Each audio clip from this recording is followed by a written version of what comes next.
demons. They're always there, lurking out of sight, whether in media or religion. The concept of demons has been a fundamental part of Western thought for centuries, that it seems strange to think of a time when they didn't exist. When and where did the concept of demons originate? And most importantly, are demons real? In this video, let's take a look at the evolution of demons over time, the influence of Christianity, the Middle Ages, and their controversial symbolism. Demons first appeared in ancient civilizations. In these cultures, they were seen as spiritual entities. In Mesopotamia, for instance, the Sumerians believed in various supernatural beings who could influence human affairs, often bringing misfortune or illness. In ancient Egypt, gods and demons coexisted. Some deities, like Set, had characteristics of demons, representing chaos and disorder, reflecting the dual nature of these beings. But it's from the ancient Greek world that the concept of demons emerged, representing spirits that could be benevolent or malevolent. Plato, for example, described demons as intermediaries between gods and humans, guiding individuals in their pursuits. The ancient Greeks used the word daemon to refer to gods, especially minor gods or intermediate supernatural beings, as well as the souls of the dead. A daemon might also be a supernatural entity that causes disease or the disease itself. Daemons could possess humans, causing madness. But philosophers generally saw daemons as exclusively good, and even regular people viewed them not as evil incarnate, but as capricious creatures who needed sacrifices to mollify them. A daemon might also be a supernatural entity that causes disease, or the disease itself. Daemons could possess humans, causing madness. When ancient scribes translated the Hebrew Bible into Greek, they used the term daemon to represent Hebrew terms for several concepts, including pagan deities, human-animal hybrids, and diseases. However, they notably did not use the word daemon to refer to angels, even though daemons were supernatural beings serving as intermediaries between humans and the divine, which technically fits the concept of angel. According to scholars, there are a couple of reasons for this. First, for Greek-speaking Jews, daemons were considered the gods of other nations, not entities within their own faith. Second, the translators probably avoided implying that angels were similar to minor gods. This choice reflects a deeper theological distinction within Jewish thought. By not using daemon for angels, the translators emphasized the unique nature of angels as messengers of God, separate from the pagan belief systems that surrounded them.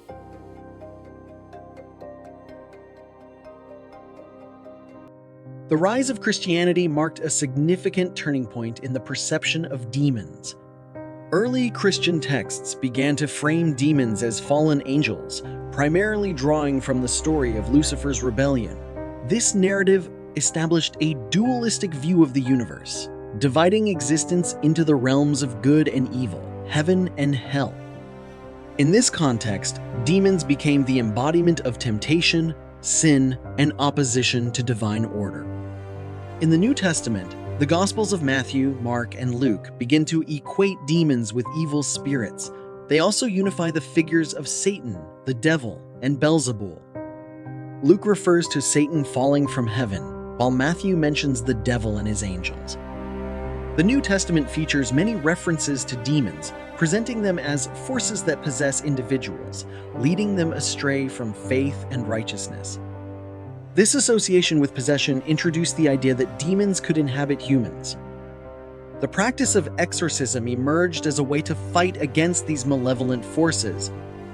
This solidified the belief that demons could be actively engaged in spiritual warfare against humanity. The main difference between demons pre-Christianity and post-Christianity lies in their perception. Pre-Christian demons were often viewed as diverse spiritual entities or gods with varying roles, while post-Christianity they became largely associated with evil, sin, and opposition to God.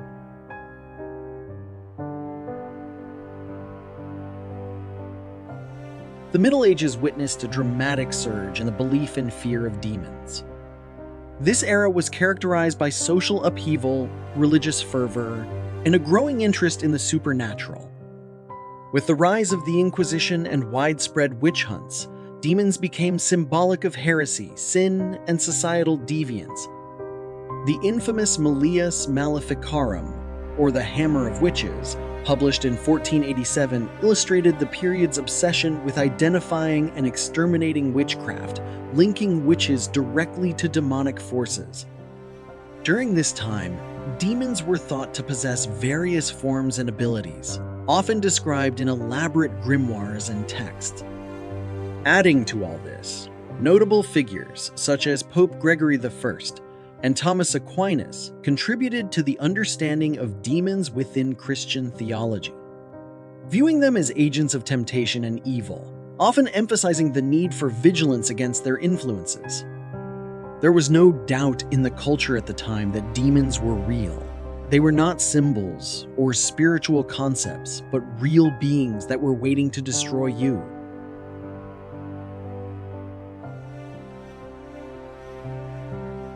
But this changed with the Renaissance. This era heralded a renewed interest in the occult, magic, and the esoteric, leading to a more nuanced understanding of demons.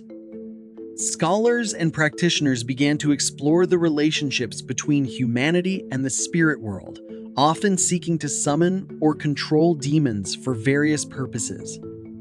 This period saw the emergence of texts like the Key of Solomon, which provided rituals and instructions for invoking and commanding demons.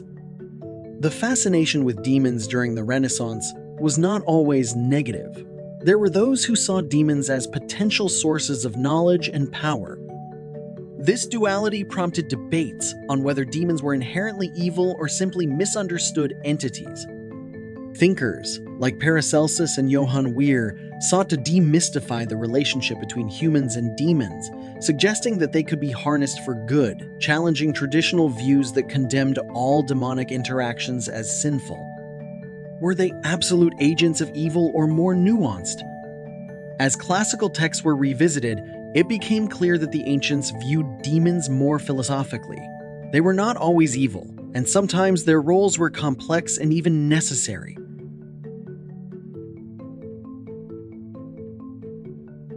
As demons evolved, so did the understanding of their symbolism. They began to represent the fears and anxieties of societies, representing internal struggles, moral dilemmas, and societal transgressions. And this debate over whether demons are fundamentally good or evil remains even today.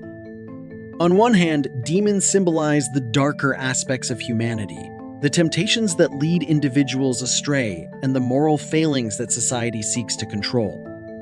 They serve as reminders of the chaos and disorder that exist in the world, reflecting the dual nature of existence. On the other hand, some modern interpretations view demons as symbols of repressed desires and fears. Their purpose, in this context, is to force people to confront their inner darkness.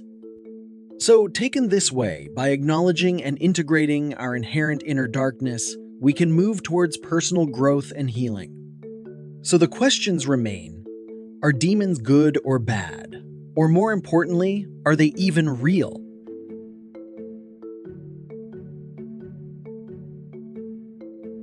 In today's world, demons continue to hold cultural significance. Movies like The Exorcist and Hereditary reflect ongoing fascinations with demonic possession and the impact of these entities on human lives. These portrayals often emphasizes the psychological aspects of demonic influences, exploring themes of trauma, addiction, and mental health. Also, the rise of the occult revival in the late 20th century has led to a resurgence of interest in the symbolism and rituals associated with demons. Many contemporary practitioners of magic and the occult explore the archetypal nature of demons.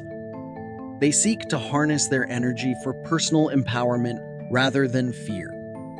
This reflects a broader trend in which the lines between good and evil become increasingly blurred, inviting individuals to explore their own complexities and dualities.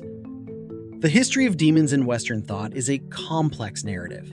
It reveals our fears and moral dilemmas, Demons serve as powerful symbols that challenge us to confront our inner darkness and the societal issues that persist. And to some, they're spiritual entities that can be good or evil, depending on how you interact with them. What do you think? Are demons real or simply symbols for dark human concepts? Let us know in the comments below.